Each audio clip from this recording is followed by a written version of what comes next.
बिहार में आरजेडी और जेडीयू की अलायंस सरकार है, गठबंधन की सरकार है। खबरें लगातार आती रहती है कि नीतीश कुमार की नज़दीकी बीजेपी से है। हाल ही में लालू यादव के साथ पत्रकार ने एक बदसलूकी की, जिसको लेकर भी मामला ने तूल पकड़ा। उन पर कई तरह के करप्शन के आरोप लगाए जा रहे हैं, चाहे वो मीसा भारती हों, उनके बेटे हों, डिप्टी सीएम हो या स्वास्थ्य मंत्री हों। क्या है गठबंधन की हालत? मेरे साथ बात करने के लिए फॉर्मर स्पीकर, जो बिहार विधानसभा के फॉर्मर अध्यक्ष हैं वो, और जेडीयू के कद्दावर नेता उदय नारायण चौधरी हैं। उन्हीं से जानेंगे कि अंदर की क्या खबर है। क्या नीतीश कुमार सचमुच बीजेपी के करीब जा रहे हैं या ये सिर्फ अफवाह है? और लालू यादव और नीतीश कुमार के बीच कैसे रिश्ते हैं? सर, पहले तो नेशनल दस्तक पर आने के लिए आपका शुक्रिया और धन्यवाद।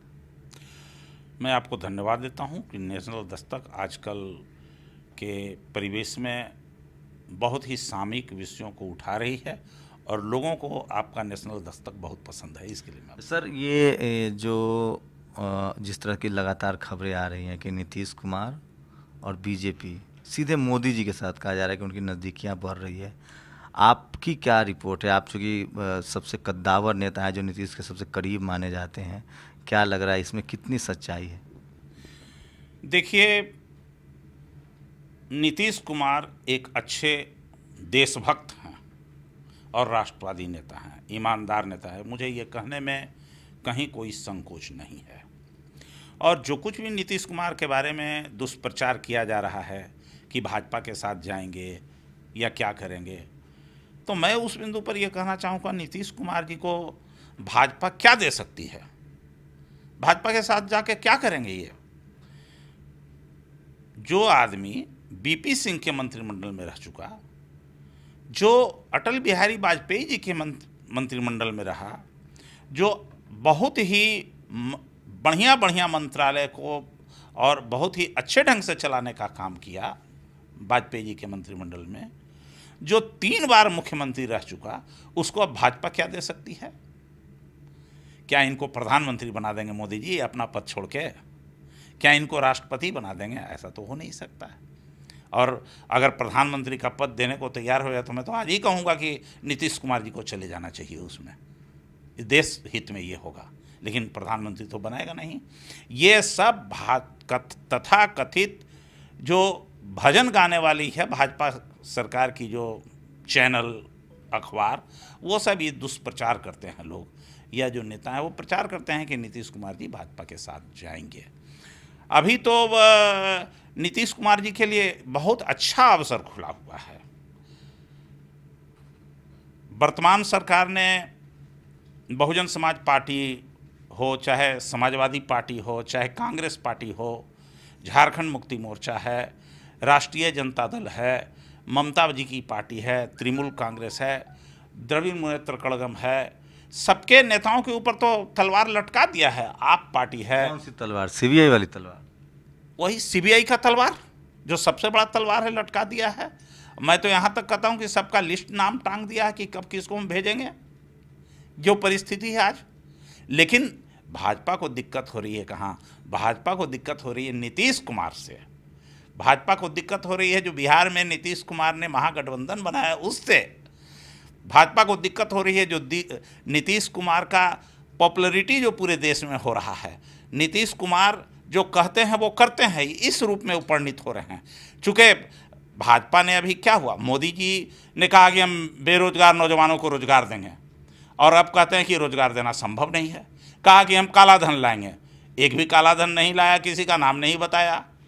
कश्मीर से रोज दिन कश्मीर के मुद्दे को उठा के दिखा रहे हैं। अब भाई कश्मीर मुद्दा क्या उठा रहे हैं? लोगों के भावनात्मक मुद्दों को उठा रहे हैं, भावनात्मक विचारों को ग्रहण करा रहे हैं। कश्मीर में तो उन्हीं की सरकार है, दिल्ली में भी सरकार उनकी, कश्मीर में भी उनकी सरकार, ये तो है। अब केवल बचा है नीतीश कुमार, जहाँ इनको परेशानी हो रही है, इनके ऊपर कोई सोचते हैं कि इसको कैसे हम, तो साम, दाम और दंड तीनों का प्रयोग बिहार में कर रहे हैं।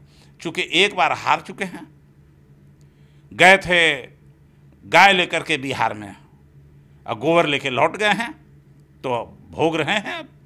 लालू यादव के जन्मदिन के दिन नीतीश कुमार खुद जाते हैं, मिलते हैं। क्या सचमुच रिश्ते उतने ही मिठास भरे हैं या अंदर खाने कुछ और पक रहा है? लालू जी ने एक बार नहीं, दर्जनों बार कहा है कि ये अटूट गठबंधन है, ये खुद ही वो कह चुके हैं। तो इसमें संशय कहाँ है? संशय लोगों को ये अब इसलिए संशय होता है कि लोगों का ध्यान डाइवर्ट किया जाए। जैसे कि किसान लोग मरे मंदसौर में, मध्य प्रदेश में। अरे भाई, जिन लोगों ने मारा, जो सरकार मारी, और वही जाकर धरना पर बैठ जाते हैं।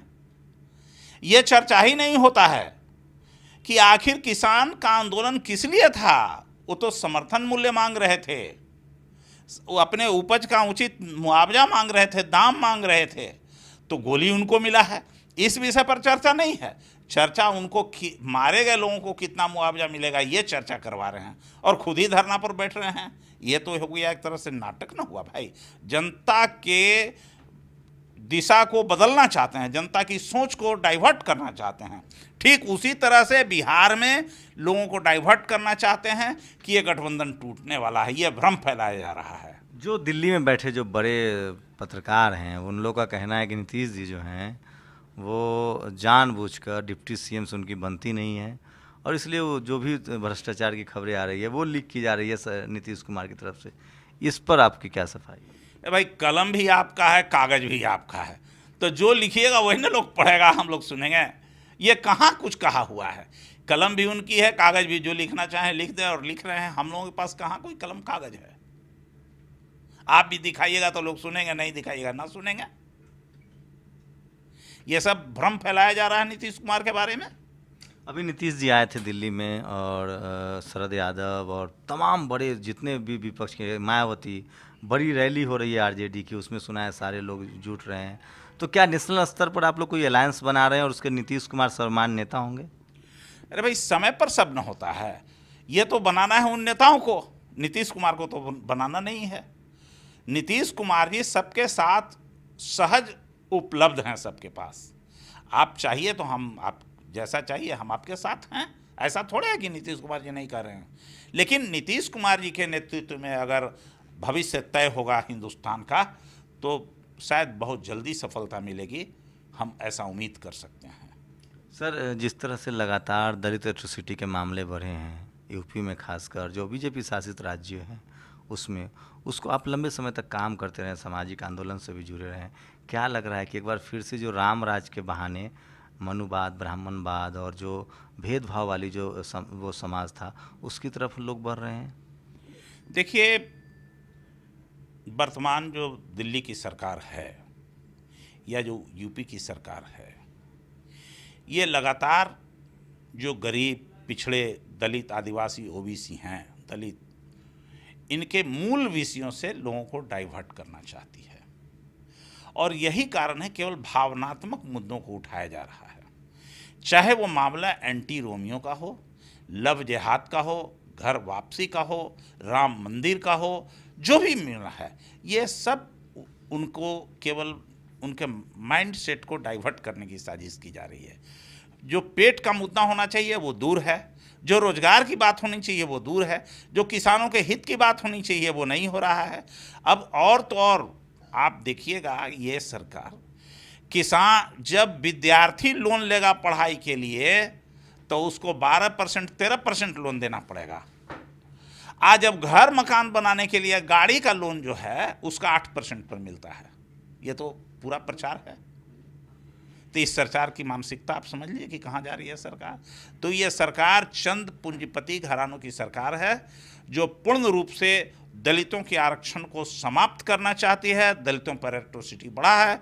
हम अनऑर्गेनाइज सेक्टर में भी चाहते हैं, हम दलित समुदाय के सारे लोग, दलित, आदिवासी, ओबीसी, कि अनऑर्गेनाइज सेक्टर में भी जो प्राइवेट सेक्टर है उन सभी जगहों पर भी आरक्षण को लागू होना चाहिए।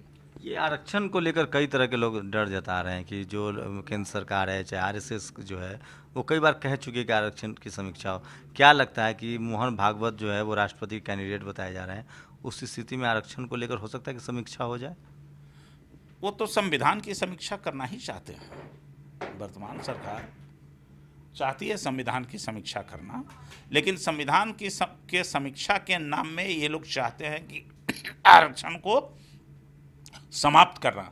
लेकिन मैं इतना बता देना चाहता हूं कि जिस दिन आरक्षण को छूने का काम करेंगे और हटाने का काम करेंगे समीक्षा करके, उस दिन देश में अशांति फैल जाएगी। ये मैं बताना चाहता हूँ। चूँकि आज जो पढ़े लिखे नौजवान निकल रहे हैं, हजारों हजार यूनिवर्सिटी से, कॉलेज से, सब बाबा भीमराव अंबेडकर के झंडा को लेकर के आगे की ओर बढ़ रहे हैं। और जब तक हमारा देवता, हमारा भगवान डॉक्टर भीमराव अंबेडकर है, जिसने हमको यहाँ तक पहुँचाने का काम किया, जिसने हमको कुर्सी पर बैठने के लायक बनाया, और अब उसके द्वारा जो दिया गया आरक्षण है अगर समाप्त करने की कोशिश की जाएगी तो उसको कभी लोग बर्दाश्त नहीं करेंगे। वो तो मोदी जी भी कहते हैं कि मैं ओबीसी हूँ, पिछड़ा का बेटा हूँ, दलित हूँ, और बाबा साहब की वजह से यहाँ तक पहुँच पाया हूँ। तो कथनी और करनी में फर्क न है। और वो क्या है क्या नहीं कोई जानता है, वो तो वो कह रहे हैं, लोग कहाँ कह रहे हैं इस बात को। अपने मुंह से जो चाहिए जो कह लीजिए, आप क्या हैं क्या नहीं हैं। और वो तो ऊंचे पद पर हैं, बड़े पद पर हैं, इसलिए सब लोग दिखा भी रहे हैं।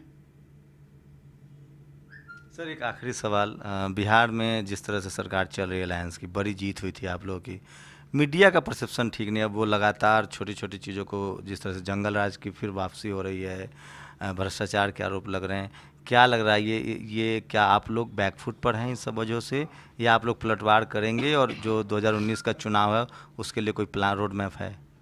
देखिए, बिहार की सरकार जो है, 14वीं बिहार विधानसभा के बाद जो 15वीं बिहार विधानसभा का गठन हुआ, जिससे सरकार बनी है, दूर दूर से कहीं भी कोई बैकफुट पर नहीं है। हम धन्यवाद देंगे इस सरकार के अगुवा को, नीतीश कुमार का, कि जो कहते हैं वो करते हैं। सातों निश्चय के अनुपालन की दिशा में आगे की ओर बढ़ रहे हैं। हमारे प्रधानमंत्री जी जब जाते थे तो पूछते थे कि बिजली आई, बिजली आई, कोई हाथे नहीं उठाता था, जबरदस्ती करते थे। और नीतीश कुमार ने इस शपथ के साथ उसको गांव-गांव पहुंचाने का निर्णय लिया। नीतीश कुमार ने तो कह दिया कि हम इसको इम्प्लीमेंट, अब पानी है, आज़ादी के बाद अब तक गांव-गांव तक पानी नहीं पहुंचाया गया, पानी पहुंचाने का निर्णय लिया। चाहे शुद्ध पानी हम देंगे लोगों को पीने के लिए, रोड हम बनाएंगे। तो वहाँ के लोग तो नहीं कह रहे हैं, लेकिन इसको प्रचार प्रसार किया जा रहा है। कोई 5 बड़ी उपलब्धि अगर आप बताना चाहें, या कोई बड़ी उपलब्धि ऐसे भी जो आपको लगता है कि नीतीश कुमार ने जो अब अलायंस वाली सरकार है उसमें कोई बड़ी उपलब्धि आप बताएं, जो कि शिकायत आप लोग की सब होती है, मैं चाहता हूं आपकी उपलब्धि ही जान ली जाए। लॉ एंड ऑर्डर पूर्ण रूप से नियंत्रण में है। कोई अपराधी चाहे कि कुछ कर लें और पकड़ से बाहर हो जाए, 12 करोड़ की आबादी है, घटनाएं घट सकती है, लेकिन कोई बच नहीं सकता है उसमें। लॉ एंड ऑर्डर पूर्ण रूप से नियंत्रित है। रोड गांव-गांव तक पहुंचाने का कहा था, 6 घंटा के अंदर हम एक जगह से दूसरे कोने पर हम राजधानी पहुंचा देंगे, चाहे जितनी भी दूरी हो। वो सफल हो गया है नीतीश कुमार के नेतृत्व में। उसी तरह से हम आपको कह सकते हैं कि बिजली जो कभी कभी भूख भूख करके आती थी, अब वो बिजली गांव-गांव में पहुंचा हुआ है। कोई नहीं कह सकता कि हमारे यहाँ बिजली नहीं है। बच्चों की पढ़ाई, जहां 8 लाख छात्र थे मात्र, लड़के और लड़कियों को मिला करके, उसका ठीक 3 गुना हो गया है अब इनरोलमेंट लड़कियों का। जो आरक्षण मिला 50% महिलाओं को सभी क्षेत्र में, नतीजा है कि अब जो त्रिस्तरीय पंचायती राज है उसमें बहुमत है महिलाओं का। हर गांव में जहां जाइए वहां मुखिया जी मिल जाएंगे आपको। नशाबंदी पूर्ण रूप से लागू है। ये सब तो उपलब्धि है। लड़कियों को साइकिल देने का काम किया नीतीश कुमार ने, जिससे कि उसका मनोबल ऊंचा हो, जिसके कारण आज लोग काफ़ी सफल हैं। लड़कियां अब कोई लड़की गांव से शहर की ओर या शहर से गांव की ओर किसी भी समय जा सकती है और आ सकती है। चले जाइए पटना में, पटना रेलवे स्टेशन पर 12 बजे रात को भी कोई महिला उतरती है और अगर पाटलिपुत्रा जाना है तो रिक्शा पकड़ के चली जाती है। स्टेशन पर उसको रुकने की ज़रूरत नहीं किसी लड़की को। रात में भी आपको साइकिल चलाते मिल जाएगी लड़कियां, गांव में और छोटी छोटी जगहों पर भी। लोअर जुडिशियरी में आरक्षण देकर आप लोगों ने एक नई कोशिश की, उसका किस तरह का रिस्पॉन्स है? हम तो धन्यवाद देते हैं नीतीश कुमार जी को कि जुडिशियरी में भी इन्होंने जहां तक स्टेट को देना था वो दे दिया है आरक्षण। अब हम उसी तरह से चाहते हैं कि हाई कोर्ट में भी आरक्षण हो, सुप्रीम कोर्ट में भी आरक्षण के आधार पर हमारे लोग पहुँचें। तो ये उदय नारायण चौधरी थे, जेडीयू के कद्दावर नेता हैं। तमाम चैनलों पर आप बिहार के बारे में नेगेटिव खबरें देखते ही रहते हैं। मेरी कोशिश थी कि बिहार में क्या कुछ बढ़िया भी हुआ है, कुछ अच्छा भी हुआ है, उसको भी आपके पास पहुंचाया जाए। और ये आप पर है कि आप सही गलत का फैसला करें।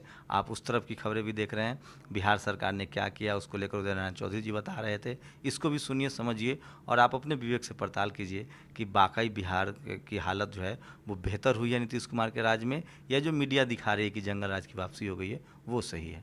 कैमरामैन शाम के साथ शंभू कुमार सिंह, नेशनल दस्तक, दिल्ली।